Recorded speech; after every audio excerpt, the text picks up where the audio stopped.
ಕೋಲ್ಕತ್ತಾ ವೈದ್ಯೆ ಅತ್ಯಾಚಾರ ಮತ್ತು ಕೊಲೆ ಪ್ರಕರಣಕ್ಕೆ ಸಂಬಂಧಪಟ್ಟಂತೆ ವಿಜಯಪುರದಲ್ಲಿ ಪ್ರತಿಭಟನೆ ನಡೆದಿದೆ.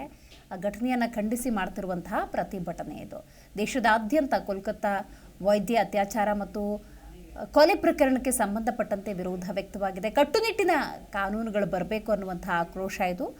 ದಲಿತ ವಿದ್ಯಾರ್ಥಿ ಪರಿಷತ್ ಪ್ರತಿಭಟನೆಯನ್ನು ಮಾಡಿದೆ. ಅತ್ಯಾಚಾರಿಗಳಿಗೆ ಗಲ್ಲು ಶಿಕ್ಷೆಯನ್ನು ವಿಧಿಸಬೇಕು ಅನ್ನುವಂತಹ ಒತ್ತಾಯ ಈ ಮೂಲಕ ಕೇಳಿ ಬಂದಿದೆ.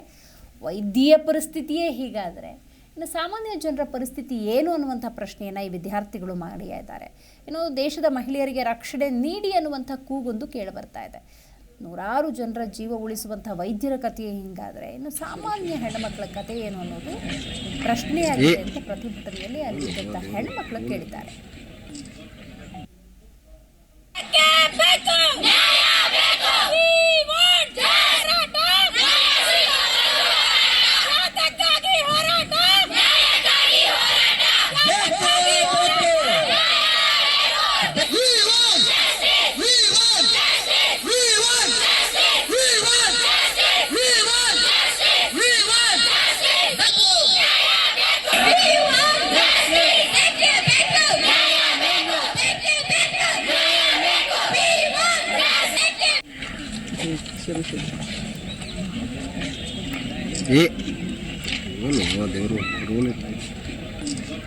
ಸರ್, ಇವತ್ತು ನಮ್ಮ ಜಿಲ್ಲೆಯಲ್ಲೂ ಕೂಡ ಮಹಿಳಾ ದಲಿತ ವಿದ್ಯಾರ್ಥಿ ಪರಿಷತ್ ಜಿಲ್ಲಾ ಘಟಕ ವಿಜಯಪುರ ಕೇಂದ್ರ ಮಹಿಳಾ ಜೊತೆಗೆ ಪ್ರತಿಭಟನೆ ಮೂಲಕ ಬಂದು ಅದನ್ನು ಸರ್ಕಾರಕ್ಕೆ ನಾವು ತಿಳಿಸ್ಕೊಡ್ತಾ ಇದ್ದೀವಿ.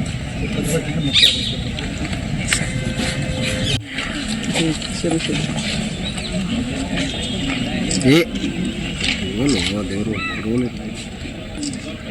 ಸರ್, ಇವತ್ತು ನಮ್ಮ ಜಿಲ್ಲೆಯಲ್ಲೂ ಕೂಡ ಮಹಿಳಾ ದಲಿತ ವಿದ್ಯಾರ್ಥಿ ಪರಿಷತ್ ಜಿಲ್ಲಾ ಘಟಕ ವಿಜಯಪುರ ಕೇಂದ್ರ ಮಹಿಳಾ ಜೊತೆಗೆ ಪ್ರತಿಭಟನೆ ಮೂಲಕ ಬಂದು ಅದನ್ನು ಸರ್ಕಾರಕ್ಕೆ ನಾವು ತಿಳಿಸ್ಕೊಡ್ತಾ ಇದ್ದೀವಿ.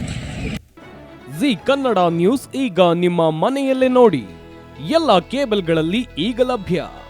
ಸನ್ Direct 292, Jio TV 1334, U Digital 162, City Cable 51, GTPL 17, Abhishek Cables 821, Rock Line Telecommunication 51, Shri Basaveshwara number 60, Vinayaka Digital number 53, In Digital number 896ರಲ್ಲಿ ನಿಮ್ಮಿಸ್ತದ ಜಿ ಕನ್ನಡ ನ್ಯೂಸ್ ನೋಡಿ ಆನಂದಿಸಿ.